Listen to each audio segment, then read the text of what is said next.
Warung kopi, tukang bakso, pedagang kaki lima, siap-siap kena pajak. Baru-baru ini Menteri Keuangan Sri Mulyani mengidentifikasi kalau pedagang eceran khususnya di sektor makanan dan minuman menjadi target utama pengawasan pajak di 2026 nanti.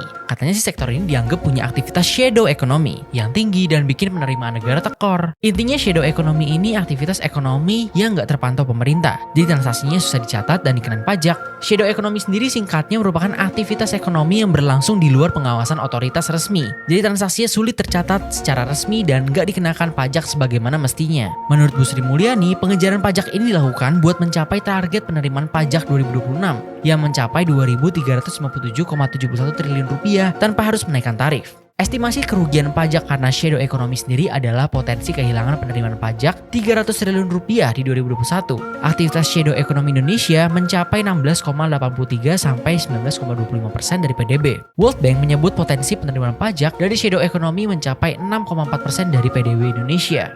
Jadi pemerintah bakal nyusun berbagai langkah untuk mengatasi ini. Salah satunya integrasi NIK dengan NPWP lewat Cortex, program peningkatan kepatuhan, sampai analisis intelijen untuk mendukung penegakan hukum terhadap wajib pajak beresiko tinggi. FYI, walaupun targetnya ke pedagang eceran, fokus utama pemerintah adalah ke praktik ekonomi ilegal, bukan usaha mikro yang lagi tumbuh. Pelaku usaha kecil bakal tetap dilindungi dengan ketentuan omset hingga 500 juta rupiah bebas pajak.